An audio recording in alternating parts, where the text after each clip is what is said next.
Abrir comigo a Bíblia Sagrada, no Antigo Testamento, livro do profeta Daniel, capítulo 2 e versículo de 1. Aquilo que o Senhor Deus deseja nos comunicar esta noite será entendido a partir de todo o ambiente histórico sobre o qual o livro do profeta Daniel fora originalmente escrito.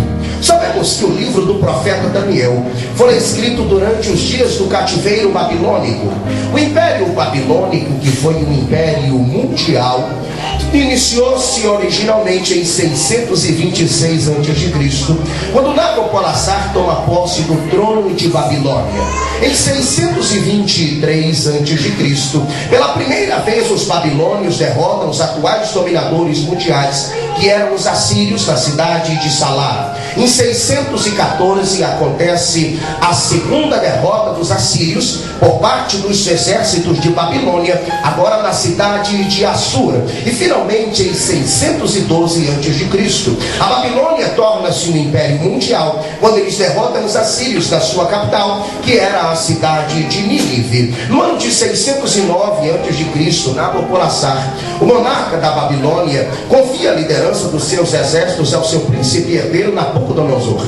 Este, por sua vez, derrota os egípcios na cidade de Carquemis no ano de 606 a.C. Com a derrota dos egípcios em Carquemis, Nabucodonosor resolve conduzir os exércitos de Babilônia à Palestina, a fim de sujeitar as nações que ali viviam ao domínio babilônico. E em meio à campanha de conquista dos exércitos de Babilônia na Palestina, é recebida a notícia da morte do monarca da Babilônia, Nabopolassar, no dia 15 de agosto de 605 a.C. Por isso Nabucodonosor deixa a Palestina, regressando ao seu país de origem, a fim de reivindicar o seu direito ao trono, que ele toma posse no dia 6 de setembro de 605 a.C.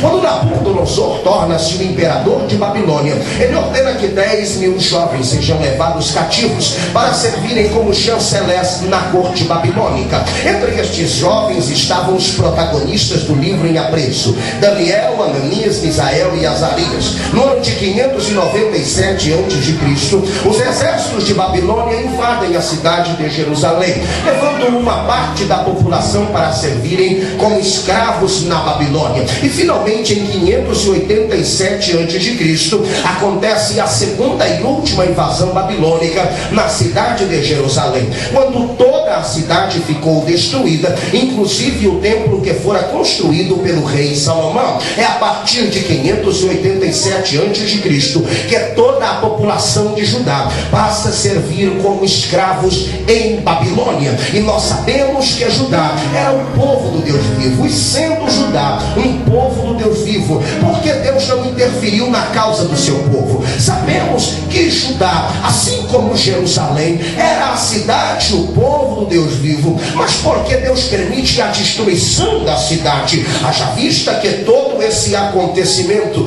fora profetizado por Jeremias no capítulo de número 4 e versículo 7 do seu livro, quando ele diz: já um leão subiu da sua ramada, o destruidor das nações se pôs em marcha, ele saiu do seu lugar para fazer da terra uma desolação, para destruir as tuas cidades, a fim de que ninguém nelas habite. A profecia de Jeremias 4 e 7 se cumpre na destruição da cidade de Jerusalém e na escravidão do povo povo de Judá. E se o povo de Judá era o povo do Deus vivo, porque Deus permite que o seu povo caia na mão dos seus opositores? Parece que a grande causa pela qual o povo de Judá é escravizado em Babilônia está em Jeremias capítulo 17, verso de número 1.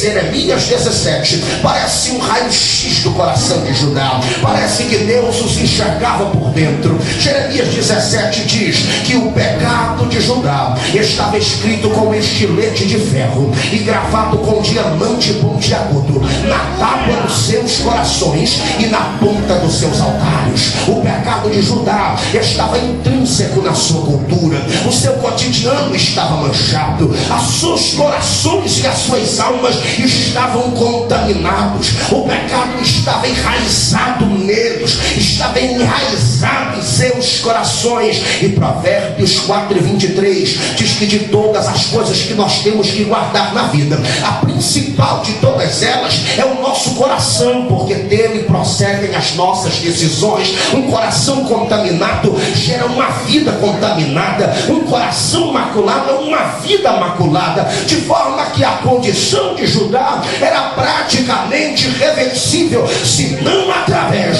de uma medida disciplinar e divina. Deus age através de Babilônia para colocar os seus filhos no centro da sua vontade. A Babilônia não era o fim da trajetória do povo de Deus, mas era o início de um grande recomeço da comunhão entre eles e Deus. Até aquele momento eles estavam envolvidos pelo pecado, mas é na Babilônia que eles sentem a necessidade de voltarem para a presença de Deus. Talvez esta noite existam pessoas aqui que estejam pensando que a sua vida ministerial já acabou. Eu sei que existem pessoas aqui que pensam que para o seu casamento, que para os seus sonhos, para os seus propósitos não existe mais nenhuma esperança. Quem sabe você olhe para mim e esteja dizendo: pregador, você não conhece a minha vida, eu pequei contra Deus, eu caí e agora eu já não sirvo mais para os propósitos de Deus na minha vida. Mentira de Satanás. Eu quero te dizer que o sofrimento é uma prova de que Deus te ama. Ele castiga ao filho que ele ama. Deus não desistiu de você. É no meio desta grande crise que você vai conhecer o tamanho do Deus a quem você serve. Quantos acreditam nesta palavra? Levantem a mão comigo e glorifiquem ao nome de Jesus. O povo de Judá escravizado em Babilônia, para que em Babilônia eles voltem para o centro da vontade de Deus. No entanto, o povo em Babilônia não consegue compreender e aceitar a grandeza do seu Deus. O povo em Babilônia sofria do mesmo mal que sofremos nós quando vivemos os nossos momentos de dificuldade. Parece que o povo de Judá, vivendo em Babilônia, concentrava-se de tal maneira na grandeza do seu inimigo que ele se esquecia do tamanho do Deus a quem ele servia. Estavam de tal forma concentrados na grandeza do inimigo que se esqueciam da grandeza do seu Deus. E haja vista que a Babilônia era um país poderosíssimo, de tal forma que Heródoto, um dos maiores historiadores da Grécia, temeu relatar tudo o que via naquele país, porque ele pensava que as gerações futuras não lhe dariam crédito. Jeremias 51:58 chama os muros de Babilônia de largos muros de Babilônia. De acordo com Heródoto, os muros do país, da cidade de Babilônia, tinham 46 metros de largura. Eram muros tão grossos que 2 carros de guerra andavam emparelhados em cima do muro, fazendo a ronda diária da cidade. Sobre estes muros, considerados inexpugnáveis, invencíveis, haviam 250 torres de vigia que garantiam a segurança de Babilônia por 24 horas diárias. A cidade tinha 575 quilômetros quadrados de extensão por comprimento, de forma que os muros tinham o formato de um cubo. A cidade era quadrada. Haviam 25 portas de bronze de cada lado de Babilônia. Estas 25 portas de bronze de cada lado totalizavam as 100 portas de Babilônia. Cada uma delas eram trancadas com pesados ferrolhos de ferro. Os ferrolhos que trancavam as portas,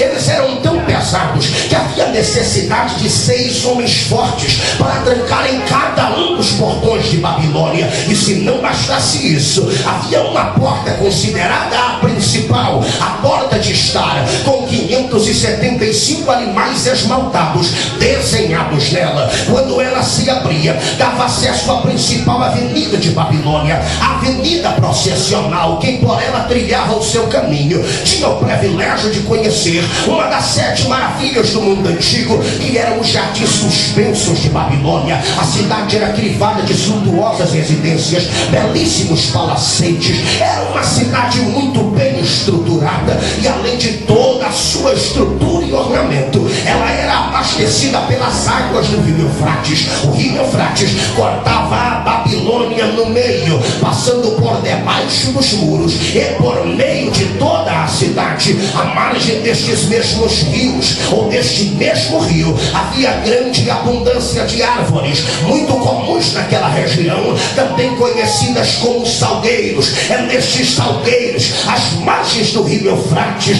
que o povo se inspira para escrever o salmo mais triste da Bíblia, o salmo da desesperança, o salmo de número 137, onde o povo retrata toda a sua angústia, porque estavam concentrados na grandeza de Babilônia. Eles diziam: nós pendurávamos as nossas harpas nos salgueiros, como quem diz: eu não tenho mais uma razão para cantar, eu não tenho mais uma esperança para o meu futuro, a minha vida está fadada ao fracasso. Tem gente que chegou aqui hoje pendurando as harpas nos salgueiros: já não tem mais jeito para o meu casamento, o meu ministério já acabou, a minha vida profissional jamais irá prosperar, eu estou no fim dos meus dias. O problema destas pessoas é o problema de Judá. Estão olhando para o tamanho do inimigo e estão esquecendo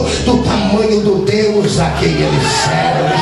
Eu gastei alguns minutos para falar da grandeza de Babilônia, mas se eu fosse falar da grandeza de Deus, pastor Adélito, algumas horas seriam necessárias. Talvez eu falaria dias, meses ou anos, e não faltariam argumentos para relatar o tamanho do Deus a quem nós servimos.